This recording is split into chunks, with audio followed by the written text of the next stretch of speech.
Hi guys, good evening to everyone. Guys, andito ako ngayon sa koi fish pond ko guys. So, nagpapakain ako ng dinner meal nila. And guys, ano pala, ipiplex ko pala yung submersible pump ko or yung nagwa-water pulse ko. Submersible pump or water pump. Yang nagwa-water pulse. Ang brand niyan guys ay Aquaspeed submersible pump or Aquaspeed water pump. Ang lakas-lakas niya, sa sobrang lakas niya guys, ang ingay-ingay niya, sa sobrang lakas niya, ang daming bubbles na naproproduce niya. At the same time, ang dami-dami ding mabibit and oxygen ng mga koi fishes natin guys.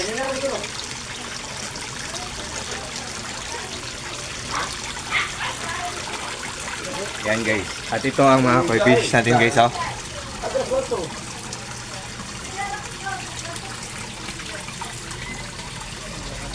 At ito ang filtration system natin guys, pinaglas ko guys para magandang tingnan, pero medyo maganda din ang presyo sa pagpapagawa nito.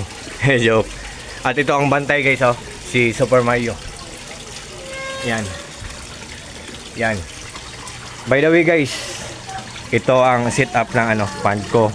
Pinawilding namin ng fins para hindi makapasok ang mga strangers kasi very friendly talaga itong mga koi fish natin. Pag maraming taong lalapit din sila, so madaling nakawin. So ang ginawa namin, pinawilding namin ng fins, pero sinadya talaga namin hindi pa lagyan ng bubong or rope, kasi pag matatamaan tong pag natatamaan to ng init ng araw or full heat of the sun ang mga koi fishes, mas lalong gaganda ang mga kulay nila.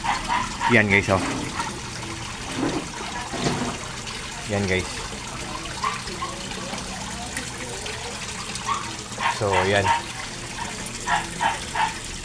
So, ito pala ang submersible pump ko guys. So, tingnan nyo guys.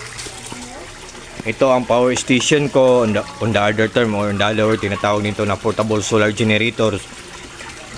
9,000 pesos ang bili namin nito, 9,000 pesos plus, pero hindi ko isasabi ang brand nito, pero kailangan talagang i-explain to kasi pag meron tayong ganito, pag nakaipon tayo, pag i-grant ni God na makabili tayo nito, mamomonitor niya or malalaman niya kung gaano katipid kumain ng kuryente ang isang gadget. Pag isaksak natin dito ang cellphone or submersible pump or aerator or UV light, instead of 0, imbes na 0 to, malalaman natin kung ilan ang watts ng isang gadget. At 98 for now or sa ngayon, 98% pa lang ang natira na battery niya, hindi pa siya nagamit ng masyado. And ito pala ang submersible pump ko guys, Aquaspeed submersible pump or Aquaspeed water pump. Aquaspeed ang brand niya guys. Ito guys, oh.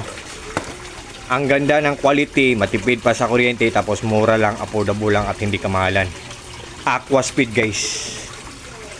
Yan, Aquaspeed. Yan.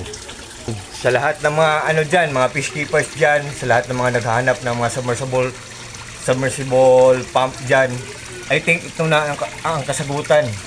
I hope isali niyo siyang listahan ang products ko sa link ko or ang product ko sa Yellow Basket ko. So what you see is what you get guys, nothing more, nothing less. Walang labis, walang kulang guys, oh.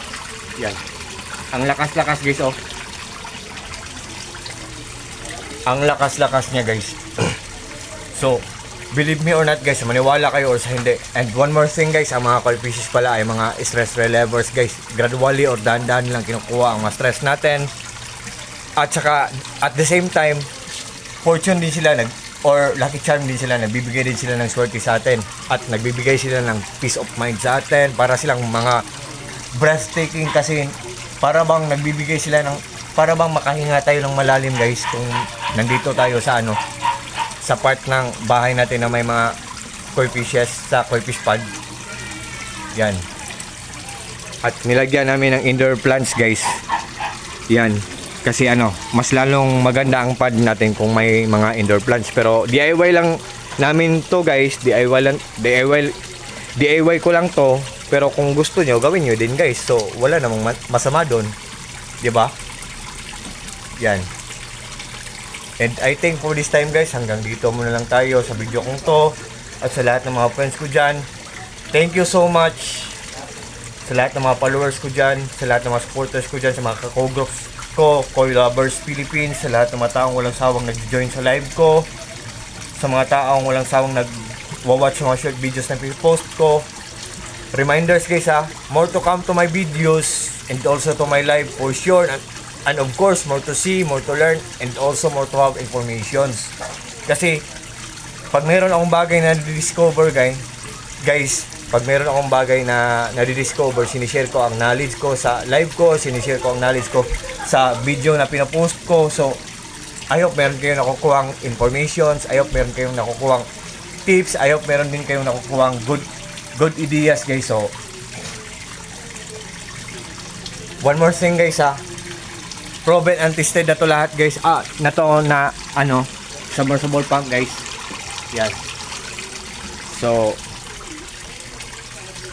kayo nang bahala guys. So to cut the long story short guys, just trust me, just click my link or just click my yellow basket and just try. Subukan nyo lang guys. For sure talagang hindi kayo mag-regret, for sure talagang hindi kayo maghihinayang, kasi walang masasayang, kasi good talaga ang quality, matipid pa sa kuryente, tapos mura lang, affordable lang, at hindi kamahalan. So good evening guys, bye bye guys, good evening TikTok, bye bye TikTok.